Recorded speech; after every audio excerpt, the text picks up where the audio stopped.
샬롬, 반갑습니다. 새해 1월 3일 토요일 새벽, 신년 주일을 앞둔 토요일 새벽 하나님께 올려드립니다. 내 안에 가장 귀한 것, 함께 찬양 부르십니다.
오늘 말씀 신명기 5장 22절에서 27절, 22절부터 27절까지의 말씀 함께 읽겠습니다.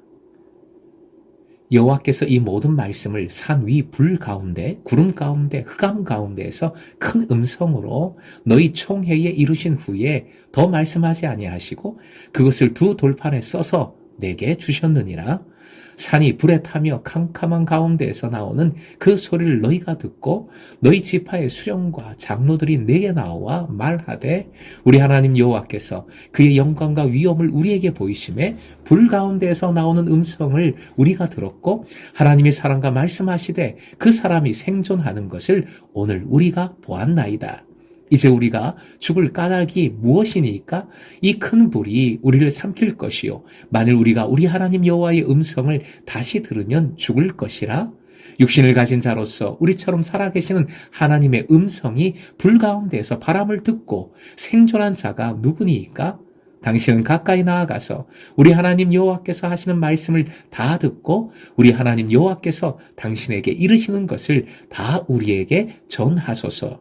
우리가 듣고 행하겠나이다 하였느니라. 오늘의 기도 제목, 주님을 만나는 예배자 되게 하소서. 주님을 만나는 예배자 되게 하소서. 십계명에 이어서 본문은 십계명을 전해 주신 상황에 대한 모세의 회상이 담겨 있습니다. 22절의 회상은 말씀에서 시작해서 두 돌판으로 끝을 맺고 있습니다. 보통 히브리 문장에는 동사가 제일 먼저 나오는데 22절은 말씀들이라는 명사가 제일 먼저 나오고 있습니다. 하나님의 말씀이 강조된 것이지요. 그 말씀이 음성으로 들려지고 결국 두 돌판에 글자로 새겨졌습니다. 음성이 문자로 기록된 것입니다. 돌판에 써서에서 이 쓰다라는 원 단어를 보면 카타보라는 동사인데 새기다라는 의미를 갖지요. 돌판에 새기셨다는 것은 당연히 지워지지 않음을, 영원성을 뜻합니다. 영원한 말씀이니 영원히 기억하고 순종해야 합니다.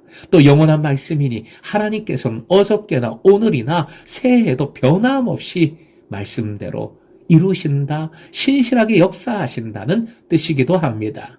결국 신앙은 말씀으로 시작해서 말씀으로 끝나야 하는 말씀의 여정, 말씀 순종의 여정인 것이지요.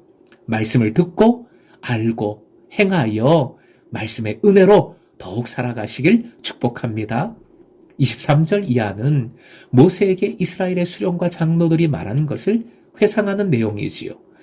24절에서는 하나님께서 사람과 말씀하셨는데 사람 모세죠. 그런데 모세가 어떻게 살아있는가 놀랐다 했습니다. 26절 쉬운 번역으로 화면 보시고 다시 읽어봅니다. 살아계시는 하나님이 불 가운데서 하시는 말씀을 듣고도 우리처럼 산 사람이 육체를 가진 사람 가운데 누가 있겠습니까? 자신들도 불 가운데서 말씀하시는 하나님의 음성을 듣고도 살았음을 놀라워하고 있습니다. 하지만 이들이 말하는 전체 맥락은 두려움이지요.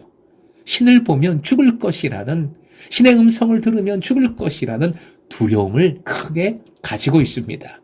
그래서 하나님과 가까이 말씀을 나눈 모세를 중재자로 세웠습니다. 앞으로도 계속 하나님께 가까이 가서 하나님의 말씀을 듣고 전해달라는 것이지요. 모세가 산 것은 모세의 위대함이 절대 아니지요. 이스라엘 백성들이 불 가운데 임재하신 하나님을 만났지만 살았다는 말씀이 지금까지 이 신명기 말씀에 계속 반복됩니다. 이는 임재하시는 하나님의 은혜를, 만나주시는 하나님의 은혜를 강조하는 말씀입니다. 택하신 백성에게 찾아오시는 하나님이십니다. 함께 하시는 하나님, 말씀해 주시는 하나님, 살아 역사하시는 하나님이심을 믿으십시오. 그러므로 우상이 아니라, 죽은 신이 아니라, 사람이 만든 장난 같은 신이 아니라 살아계신 하나님을 예배하는 예배자의 믿음을 가져야 합니다. 전에도 말씀드렸는데 죽은 신앙이 아니라 살아있는 신앙이 되어야 한다는 것이지요. 사랑하는 예배자 여러분, 예수 그리스도의 십자가 은혜로 지성소의 휘장이 찢어지고 이제는 누구나 하나님 앞으로 담대히 나올 수 있게 되었지요. 사람의 중재자는 필요 없습니다. 오직 예수의 이름으로 나오면 됩니다. 믿음으로 예배하는 자에게 하나님께서 만나 주심을, 반드시 만남을 허락해 주심을 믿으시기 바랍니다. 그리고 기억하십시오. 만나 주시는 주님 앞에 두려움이 아니라, 누가 대신 해주는 것이 아니라 본인이 직접 회개하고 감사하고 찬양하고 기뻐하고 기도하고 예물을 드리고 아멘으로 화답해야 합니다. 그리할 때만이 예배의 은혜, 그 만남의 기쁨을 역동적으로 누릴 수가 있습니다. 혹시 어떤 문제 때문에, 바빠서, 일 때문에, 사람 때문에 예배를 향한 마음을 닫으셨습니까? 예배의 현장을 놓치고 계십니까? 하나님은 여러분을 기다리십니다. 약속된 예배의 장소에서, 예배의 시간에 하나님은 임재하고자 하십니다. 결코 이 은혜를 놓치지 마십시오. 하나님을 만나는, 제대로 만나는 예배자, 그 음성을 듣고 그 말씀으로 순종하여 삶 속에서 주님 함께 하심의 기쁨을 풍성히 누리는 예배자 되시길 주님의 이름으로 축원드립니다.